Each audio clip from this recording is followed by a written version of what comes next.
The 90s were kind of an odd time for horror with a lot of weird and odd combinations, but one of the directors that came out big in the decade was Robert Rodriguez. Now, he had to start with his Mexico trilogy, but in the 90s, he had some pretty good horror movies. From Dusk Till Dawn, I covered that a couple Scary Manias ago, and what I'm covering today, The Faculty, a weird combination of him in the director's chair, the Scream screenwriter Kevin D. Williamson, and a cast that includes future stars like Josh Hartnett, Elijah Wood, Jordana Brewster, and stars of the present like Robert Patrick. Yeah, the villain is the T-1000 in this. So yeah, automatically it's like pretty high up there. But before I get into the discussion, I'm grateful to have Matt Wyatt, one third of the Small Talk podcast, on to talk about this movie with me. Matt, how you doing? I'm doing good, dude. I'm really excited to be talking about The Faculty. I mean, I've watched it like many times recently during the Hollywood Halloween season. I've grown to appreciate this movie more and more. I watch it. I can't wait to get into this. What was your first experience with it? Did you see it on TV? Oh yeah, I when I was a little kid, I mean, I remember when it was on TV, and I was like, "Wow, this looks a little bit weird and odd to watch this horror movie." And I was like too young to remember it too much, but I remember watching it like many times with my brothers. But then when years have passed on, and I didn't really remember what the title of the movie was, is like because I still never will never forget the cast members, especially Elijah Wood and what am I, Josh Hartnett, Yeah. and seeing the whole concept of the alien invasion was so interesting to see. The seeing the aliens are now taken over by the whole school, with taking over the faculty. It's one of the most interesting that it's taken inspirations from the invasion of the body snatcher. Even though I was one of the people that have not seen the invasion of the body snatcher, which I'm still like itching to watch that film too. Because and I love how this is whole the whole thing is a little bit of a meta, especially in the scene where Josh Hartnett was selling two VHS tapes, and they mentioned Jennifer Love Hewitt and Nev Campbell, the two leading actresses that were in two separate movies that were written by Kevin Williams from I Know What You Did Last Summer and Scream, which that was pretty cool. And then you have Jon Stewart, who's playing the scientist teacher, which Jon Stewart, which you may know, he was in the Daily Show on the Comedy Central. My first exposure to Jon Stewart was when he was in Adam Sandler's Big Daddy, and it might have been before that he did the whole Daily Show. And guess what his character's name was in this movie? Edward Professor Furlong. Edward Furlong, yeah. I couldn't believe that that was actually his name, that they wanted to put it as an Easter egg from T2, and also with Robert Patrick in the movie too. Until some YouTube content creator, Chris Stuppman, brought that up. I was like, oh wow, that went over my head. But I'm kind of glad that they do the meta-ness, but without like being so on the nose and in your face. It's more subtle, and I love how the characters are a little bit more like relatable, that we can identify with, and they're not like stereotypical high school kids that they're just so generic. Like, no, they were very smart and very grounded, and I thought it was really good. Yeah, well, when it comes to Kevin D. Williamson, like meta is not only a bug, it is a feature. But he's one of the only ones that I think does it pretty effectively. Like I've kind of railed against meta movies on this channel before, like Matrix Resurrections. That movie is not good until it gets to the second half of the movie. Then it's like, all right, we're back to our regularly scheduled program now. Another one is like I feel like Star Wars was trying to go meta with the last couple of movies, and then there was a couple of other examples that I'm missing. Asteroid City, that just came out this past year, from Wes Anderson. It was a whole weird thing, meta thing that he was trying to do. It doesn't really work, but Kevin D. Williamson made it work and still continues to make it work. I mean, speaking of meta, when you brought up the meta for Star Wars, I already know that recently they did a whole little bit of a meta in a couple of episodes with Ahsoka. Remember then one scene with the droid tells Ahsoka a long time ago in the galaxy far, far away. I was like, really? Did you really have to go there?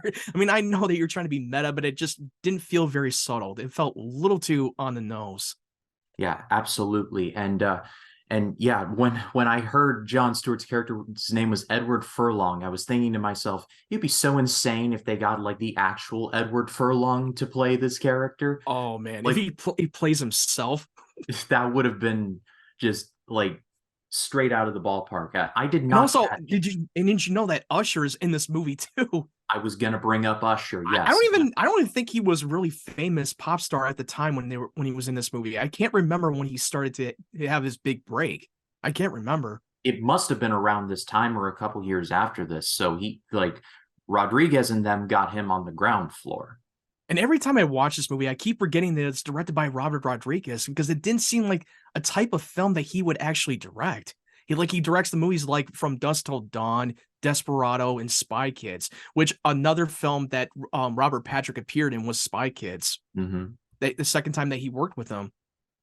Yeah, and one thing I did want to point out that I found interesting, this movie came out on Christmas Day, 1998. Your kid? Oh, really? You're serious? I'm looking at the Wikipedia right now. It came out, the films that came out the same day were A Civil Action starring John Travolta, Down in the Delta, directed by a director named Maya Angelou, Mighty Joe Young, the Disney remake of Mighty Joe Young, Patch Adams starring Robin Williams, which is horrible, and a movie called Stepmom starring not starring, but directed by Chris Columbus. So yeah, real eclectic Christmas day at the movies in 1998. You had Alien Invasion, you got Robin Williams doing his thing, but it's bad instead of good. And then you got the Giant Ape movie. Like no Christmas movie to be had at all. I do remember watching Mighty Joe Young, like a Disney film that came out in the late 90s, which you had Bill Paxton and Charlize Theron, which I forgot that they were both in that movie together. And I always want to keep going on the Disney Plus library and try to like get myself to watch it and revisit that film. Maybe I might have a little bit more appreciation or might not, but it's Bill Paxton, dude. It's Charlize Theron co-starring the movie together. Game over, man. Game over. Game over, man. Game over. Rest in peace, Bill Paxton, and shout out to him. He directed one of my favorite sports movies of all time, The Greatest Game Ever Played. And he also directed a small little horror suspense called Frailty. I don't know if you've ever. Yeah, that movie does not get enough credit that it deserves, and I'm planning on doing that review for the Halloween horror special, which I think this movie deserves a lot more like attention and a lot more talked about because the way he directed that film for his first time was absolutely great. Yeah, Frailty is definitely a future ScaryMania video. But back to The Faculty, I wanted to bring this up because we talk about how meta the movie is with Kevin D. Williamson with the pencil in his hand. I feel like this is a high school movie, but the dynamics are completely reversed. Like Josh Hartnett kind of comes across as like he's incredibly smart, but he doesn't use any of the smarts. And the movie doesn't really, it's subtle, but it is there. Like there's a subplot of his mom might have run away. I don't know if you caught that or not, but like if this were a different high school movie, he would have been, captain of the debate team. He would be just valedictorian and all those. He would be the smartest kid in school. And then you got the character's name played by Sean Hatosi. I can't remember his name, but he plays the football player.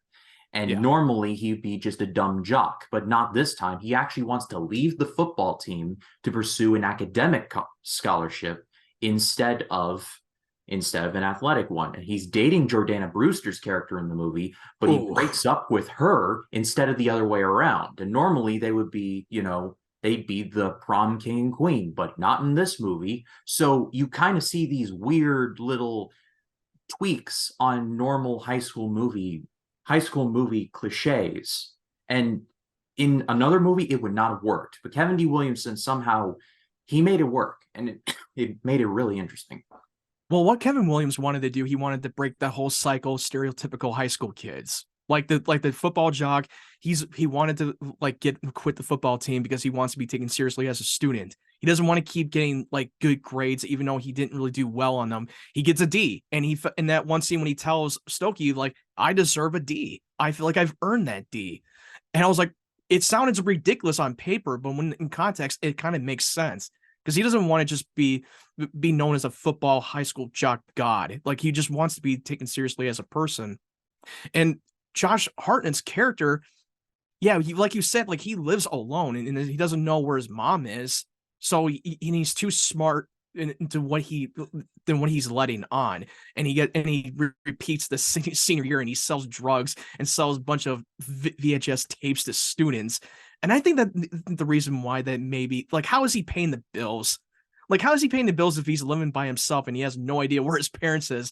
He's probably using drug money to pay off the bills or something. Guaranteed to jack you up.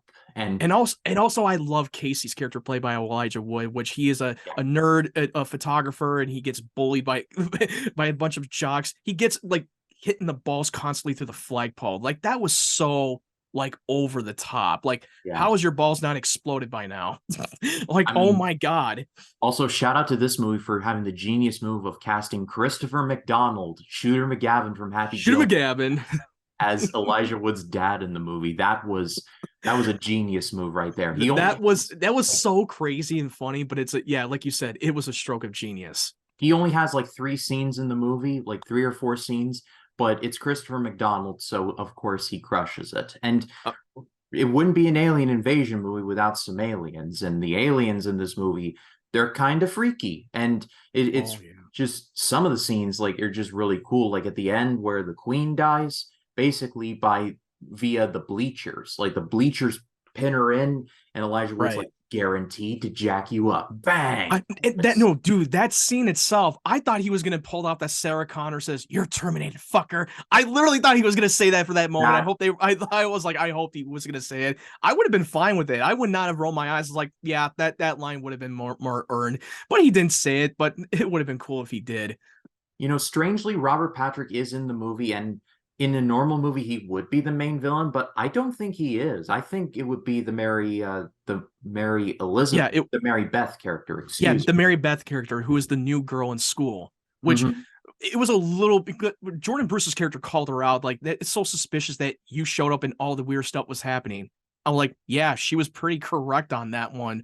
Like, it felt very convenient, and she's suddenly allergic to pills, Advil or something, or aspirin. Like, what?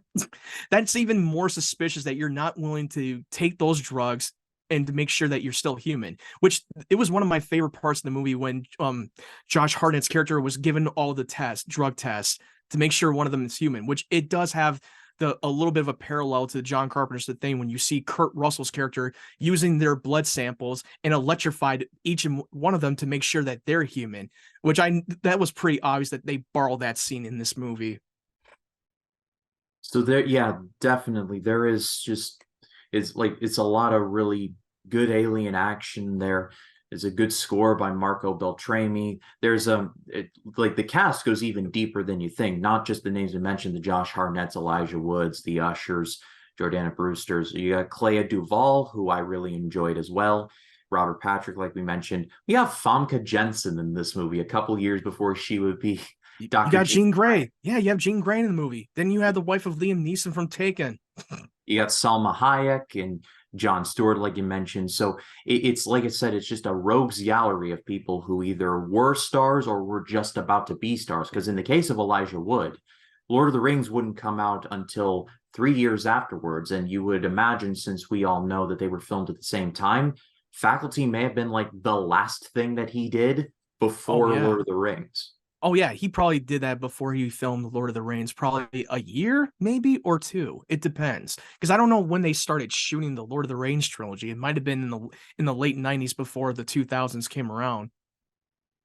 Yeah, it was also like you brought up with the whole thing of as soon as the new girl shows up, everything just goes completely pear-shaped. I felt like that might have been a little meta too, because the whole cliche, as soon as you started showing up, everything started going wrong. But then it was someone who was rooted in there the whole like long before then. Is like the suspicion was actually correct. So I Yeah. don't know if maybe that have been a meta decision, but it certainly felt that way. Especially when she took the drug test, but you don't see the lid of that pen fall off until the third act, where you start to see how it really happened when she was taking the test on herself. Apparently, she blocked the from her nostrils, then she just lit the whole lid of that pen away and have it spilled. I mean, I don't know if the third act probably had rewrites that they wanted to make her be the queen. I don't know, but it But certainly I was. thought, but I would have assumed that one of the female faculty member that first got turned in the opening prologue, they were all suspecting that she would have been the queen, and I would have believed it. Would you have believed it if she were the queen? Yeah, it was certainly, I think, as close to a twist as we were ever going to get in a movie like this. But I think at the end of the day, I would say that this, even though this movie has a cult following and everyone I've talked to about it does enjoy the movie, I feel like it's still pretty underrated. I feel like there is a lot of good things going on in here. It's like it's got a fun score. It looks really good. It's actually shot. It takes place in a fictional town in Ohio, but it was actually shot in Texas. And they actually did a reverse shooting schedule. They shot all night instead of like all day. So that was interesting to learn. But it felt like it took place in an actual high school, but with like the dynamics turn, like we were talking about, like a high school in the upside down. And no, that's not like a Stranger Things And the reference. high school did not look like too fancy, not very Yeah. clean or sanitized. Yeah, it wasn't like a High School Musical, and I'm not like dogging on High School Musical. I do enjoy that movie, but at the same time, you look at it and you go, that's not super realistic. You look at something like this and you go, that's more like it. Yeah, and also throughout the whole school, they only care about the getting the football gear. Especially when the one at the lead of the faculty member was have the school board just finance their football gear instead of something like school supplies, like computers or anything that they can be used that could be useful throughout the school for education. But no, they care more about football. And Yeah, you see the fact one of the teachers being alcoholic and does not care drinking in public. I believe that actor is the same actor who plays the drill instructor, or the not the drill instructor, but the head of the I don't know if you've ever seen Malcolm in the Middle. Oh, I've seen. Oh, yeah, of course. Do you remember those couple of years when Francis was at the military school and the dude with the one eye Oh, was the I think that's the yeah, actor. I remember him. Yeah, this the drill sergeant. And I I love like I love the subplot that he had the one time where he said that his mother was coming to the academy, and in reality it was a female friend of his, and he just like turns directly to Francis and, this weekend there will be no shenanigans, fooling around, or tomfoolery. Like, I just love that delivery so much. And then they invite all the local girls who are just Right. completely bowls of fruits and nuts. And But did you notice that the first female that got turned, the actress, you may have remembered her that she played one of the she played the aunt in the original Jumanji movie. I don't know if you recognized her. That was her that played the aunt I of did Judy not and Peter. I did not catch that. That was I was wow. like, when I watched that, when I revisit that film, I was like, she looks awfully familiar. I'm like, yeah, that's the same woman. I learned something new today. So thank You you see what I for. just did there? I just did that.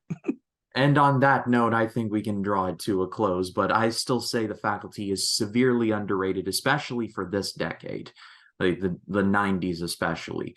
The 90s, like it's like coming off of the 80s, like that was the golden era for, you had all the Mhm. slashers, you had Carpenter and all them doing their thing. And then the 90s was like seen as a step down. But I'm like, It gets I the 90s and 2000s get a lot of shit on for horror movies and especially for slasher because back in the mid 90s you had a movie like Scream and that was like the only superior like slasher film that we've had because we had a lot more of like mediocre ones. But I yeah. think that it's one of those movies that didn't really deserve the hate that it gotten, and I think it deserves a lot more love for it. Sure, it's not perfect by any means, especially in the very end of the movie, Elijah gets the girl from Jordan Brewster, which I did not like her character because she was a bully all the way through the whole movie. Like she didn't have any redeemable qualities. Like she just antagonized and bullied Stokey throughout the whole movie until she turns. And that one scene that was one of the best parts of the movie where Stokey just grabs the gun like, fucking hey, I'll shoot her. I was like, yeah, I probably would have done the same thing. I mean, you fucking put her through a lot of hell. And another scene that I really liked with the meta is when Elijah Wood talks about the whole bunch of pop culture science fiction alien invasion movies like Independence Day or Men in Black. Like it's preparing us for what's to come, that these filmmakers were possibly aliens like Spielberg and Lucas. And there's another scene that he talks to the jock who's like, if you were to like take over the world, would you blow up the White House like Independence Day style, or will you sneak into the the backyard? I was like, yeah, it makes more sense and more likely because it doesn't fall for that typical alien invasion where they just come and destroy the whole world. No, they would do the smart way is by taking different form, like human form, to take over the world, which it would not be far off because now we live in a time where now it's been confirmed that we do have some aliens living among us, and we don't know what the hell's going on. Yeah, it was definitely a 1,000 IQ moment from Elijah Wood's character, but The X-Files got it right. absolutely. But yeah, leaving it off of that, I still say the 90s are a pretty underrated decade of horror. I mean, I've done Scary Mania now going on 4 years. There's bad horror movies in every decade. Like 20s, 30s, 40s does not matter. Like as long as like film has been around, there have always been bad movies and bad horror movies. So just because the 80s were so good, that does not inherently mean like the 90s should be discredited. So I feel like there needs to be a little more respect there. But Mhm. save that for another time. But Matt, thank you so much for joining me. This was fun as always. You're on the Small Talk podcast every Tuesday on this channel. Your link tree will be in the description. You say you got some horror movies of your own you're going to be reviewing. Oh, absolutely, because I recently reviewed a couple of new horror films that came out in theaters not that long ago. I already uploaded like Saw X, I uploaded the Exorcist the Believer, and I've recently recorded Final Destination in my review, and I will be uploading it soon. I'm not sure exactly when I'll be seeing Killers of the Flower Moon, the one new Scorsese film that just came out in theaters. I might see it tomorrow or maybe Monday, but once I see it, I will definitely upload that review as well, and I'm planning on recording a couple of horror movies with Frailty that I just brought up earlier, and the 2003's Texas Chainsaw Massacre. So yeah, like I said, Matt's link tree is in the description. Go give him a subscribe there. Those reviews are going to be great. I just know it. But for Matt Wyatt, this is Ryan Cam. Scary Mania 4 is almost over, but I've got some banger reviews coming up to close out the month. So y'all stay tuned.